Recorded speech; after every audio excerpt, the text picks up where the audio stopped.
31st అనేది big date, అంటే ఒక మీతో పాటు కొన్ని సినిమాలు వస్తున్నాయి పోటీగా. సో ఎందుకని కాంపిటీషన్లో వస్తున్నారు?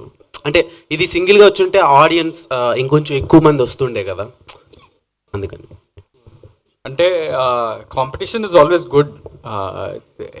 జనాల్లో ప్రతి ఒక్క సినిమా కూడా డిఫరెంట్ జానర్. 4 సినిమాలు అవే జానర్లో వచ్చినాయి అనుకోండి, అప్పుడు ఇబ్బంది. ఒక మాస్ ఫిలిం వస్తుంది, ఒక థ్రిల్లర్ వస్తుంది, మాదేమో కామెడీ క్రైమ్ ఫిలిం. సో నేను అట్లేం ఆలోచించట్లేదు.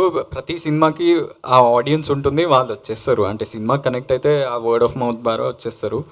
అండ్ నాకు తెలుసు జీ వస్తుంది, జీ మాది, ఇంకేం సత్యభామ అండ్ వన్ మోర్ బజేవాయు వేగం, ఈ 4 సినిమాలు వస్తున్నాయి. అండ్ జనరలీ ఈ 2 monthsలో కొంచెం లీన్ పీరియడ్ నడిచింది మన తెలుగు సినిమాలకి, బికాస్ ఆఫ్ మెనీ రీజన్స్. అందరూ అంటున్నారు ఐపీఎల్ ద్వారా, మేబీ ఎలక్షన్స్ అండ్ పోలింగ్, దాని మీద ఎక్కువ ఇంట్రెస్ట్ ఉండడం వల్ల అలా జరిగిందని. సో మేబీ ఇవన్నీ అయిపోయాక జనాలు మళ్ళీ తిరిగి థియేటర్లకు బాగా వస్తారని మేము అనుకుంటున్నాం. సో అన్ని సినిమాలు మంచిగా ఆడితే it's great for the industry. Okay, దాన్ని ఐపీఎల్ తర్వాత రిలీజ్ చేస్తున్నారు, ఒక 1 week గ్యాప్ ఉంచి. ఐపీఎల్ తర్వాత ఒక 1 week గ్యాప్ ఉంచి రిలీజ్ చేస్తున్నారు. ఈ సీజన్ ఎవరు గెలుస్తారు అనుకుంటున్నారు, ఆర్సీబీ ఆర్ ఎస్ఆర్హెచ్?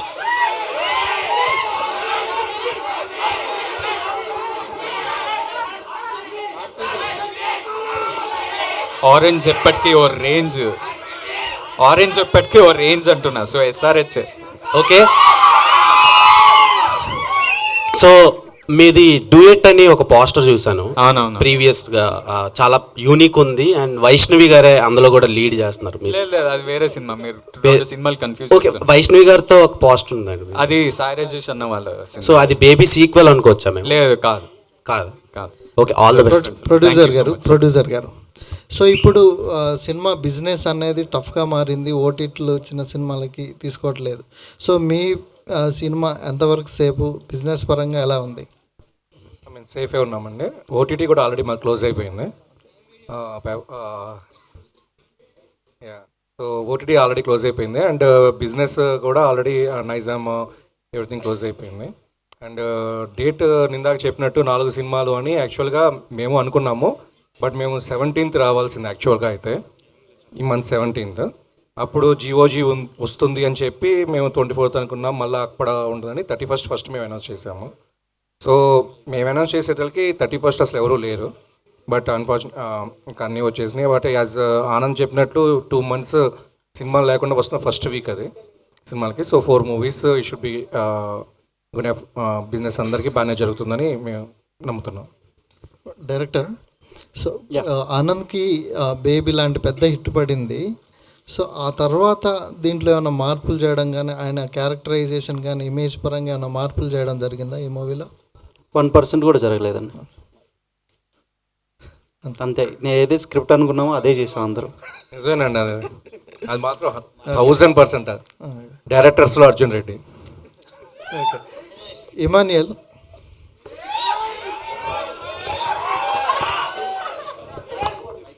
అడుగుతున్నారు ఆగన్న.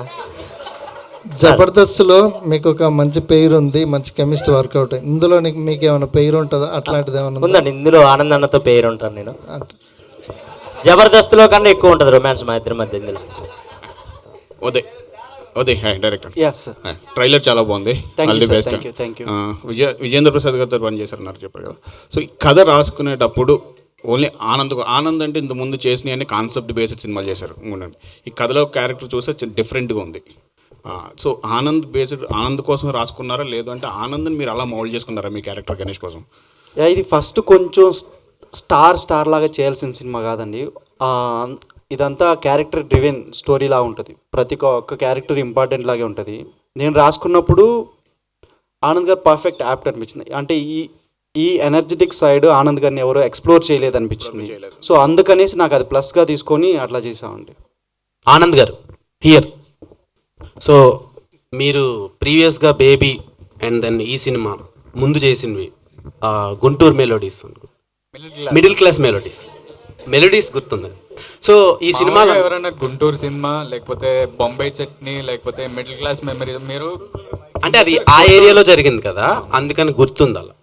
సో క్వశ్చన్ ఏంటంటే విజయ్ దేవరకొండ గారిది ఆ యాక్టింగ్ ఒక సపరేట్ బ్రాండ్ ఉంది మార్కెట్లో. సో దాన్ని మీరు ఇమిటేట్ చేస్తున్నారా అని కొన్ని డైలాగ్స్లో కానీ ఇందులో సోషల్ మీడియాలో వచ్చినాయి. సో దాని మీద మీ ఒపీనియన్ ఏంటి?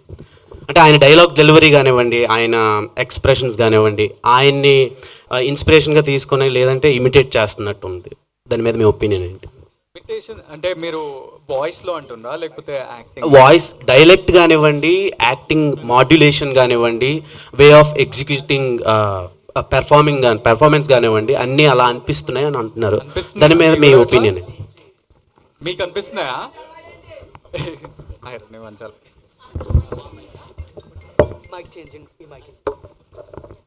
Check yeah. So basically voice నాకు ఎందుకో ఈ వాయిస్ గురించి చాలామంది అడుగుతున్నారు. వాయిస్ కల్చర్ సేమ్ ఉంటుంది, సేమ్ అట్లనే డెలివరీ ఉంటుంది, టీజర్లో విన్నప్పుడు మీ వాయిస్ సేమ్ అలానే ఉంటుంది అని చాలామంది అంటున్నారు. మొన్న ఇంటర్వ్యూలు చేసిన లైన్గా 2 రోజులు ఇంటర్వ్యూలు ఎంతమంది అడిగారు కదా.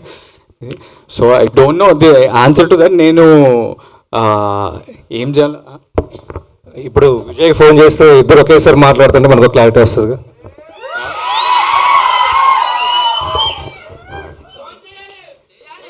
అంటే మీరు అడిగితే సరిపోద్ది కదా, నేను నీలా యాక్ట్ చేస్తున్నానా బ్రో అని చెప్పి అడిగేస్తే ఆయన చెప్తాడు కదా, అవును లేదు అని ఆయన చెప్పేస్తే సరిపోద్ది.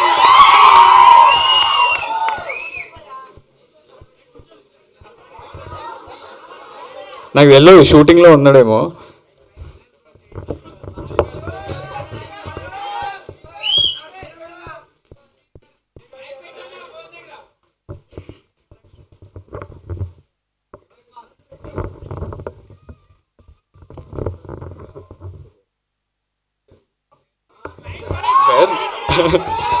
Put on mic.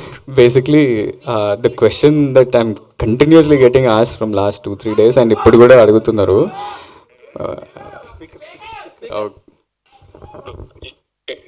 You're on speaker.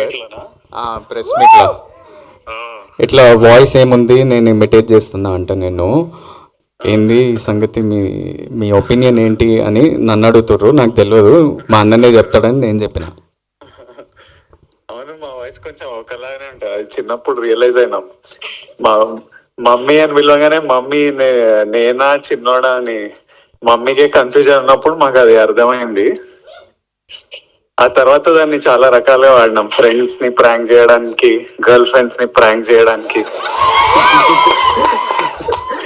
నేను వీడిని డబ్బింగ్ కూడా పంపిద్దామని చాలా ట్రై చేస్తే కదరా ఒక సినిమా. సో కాదు విజయ్ గారు, ఏంది మా అన్నతో ప్రెస్ మీటా ఏంది ఇప్పుడు? మా సినిమా ఇది. విజయ్ గారు ఏంటి సమ్ క్వశ్చన్? విజయ్ గారు క్వశ్చన్ ఏంటంటే, మీరు గమ్ గమ్ గణేష్ ట్రైలర్ చూసారా? నేను ఇప్పుడే చూసి ఇప్పుడే మా టీమ్ కి మెసేజ్ పెట్టినా పోస్ట్ చేయమని. ఎలా అనిపించింది మీకు? ఎంజాయ్ చేసిన, చాలా చాలా ఫన్ అనిపించింది. ఆ కన్ఫ్యూజన్, కేయాస్, కామెడీ, తర్వాత ఆనంద్ యాజ్ అ పర్ఫార్మర్. అంటే ఐ ఫీల్ ప్రౌడ్. తమ్ముడు మంచిగా చేస్తుండు, వాడే మొత్తం చూసుకుంటుండు. So I feel very happy. మీరు ప్రాంక్ చేసిన ఆ లవర్ ఎవరు? ఆమె రియాక్షన్ ఏంటి? ఆమె రియాక్షన్ అంటే మీరు చేశారా, ఆయన చేశాడా? ఆయన లవర్ని మీరు చేశారా, మీ లవర్ని ఆయన చేశాడా? నాకు లవర్ లేరండి. అంటే మీరు యు అండర్స్టాండ్ ద క్వశ్చన్? నాకు ఇన్పేర్లే క్లియర్ గా. మళ్ళీ చెప్పండి ఒకసారి. అంటే ఫ్రాంక్ ఎవరిని చేశారు, ఆమె రియాక్షన్ ఎవరిని చేశారు, వాళ్ళ రియాక్షన్ ఏంటి? అదే గర్ల్ ఫ్రెండ్ ఫ్రాంక్ చేశారన్నారు కదా, ఎవరు గర్ల్ ఫ్రెండ్, ఎవరు చేశారు, ఎవరు ప్రాంక్ చేశారు, వాళ్ళ రియాక్షన్ ఏంటి? ఆల్మోస్ట్ నా కాలేజ్ అప్పటి నుంచి ఎనీ టైం నేను రిలేషన్షిప్ లో ఉన్నప్పుడు ప్రతిసారి ఆనంద్ ఈ ప్రాంక్లు చేస్తుంటాడు. నా ఫోన్ తీసుకొని వాట్సాప్ లో వాయిస్ నోట్లు రాగానే వాయిస్, లేకపోతే ముందు వాయిస్ నోట్లు లేకపోతుండే, ఫోన్ కాల్ వస్తే ఊరికేనే ఆనంద్ ఎత్తి మాట్లాడి అట్లా ఊరికే ప్రాంక్ చేసేటోళ్ళు. చాలు ఇంకా చాలు సినిమా. విజయ్ గారు లాస్ట్ బేబీ ప్రీమియర్ కి మీరు వచ్చారు, సో అది చాలా పెద్ద బ్లాక్ బస్టర్ అయింది. గమ్ గమ్ గణేష్కి ఏమైనా వచ్చే ఛాన్స్ ఉందంట? ఐ వుడ్ లవ్ టు, కాకపోతే నేను వైజాగ్ లో షూటింగ్ లో ఉన్నా. ఏం షూటింగ్ అండి? ఇంకా చాలు, ఆడియన్స్ అడగమన్నారు. మీరు వాయిస్ గురించి అడిగి ఇన్ని క్వశ్చన్లు అడుగుతున్నారు. ఇస్ ఇట్ ఆల్ ప్రెస్ అడుగుతుందా ఈ క్వశ్చన్ లో, ఆర్ ద హోస్ట్ యాంకర్ అడుగుతున్నా? Anchor will ask different questions I think. ఇలాంటి క్వశ్చన్స్ అడుగుతారు. ప్రెస్ ఈజ్ ఆస్కింగ్ అన్న. 1 second. Thank you Vijay. They got clarity I think. Ya, 1 second, you only tell. అందరికి big big hugs, lots of love. Thank you all. Thank you, Vijay. I'll call you in some time.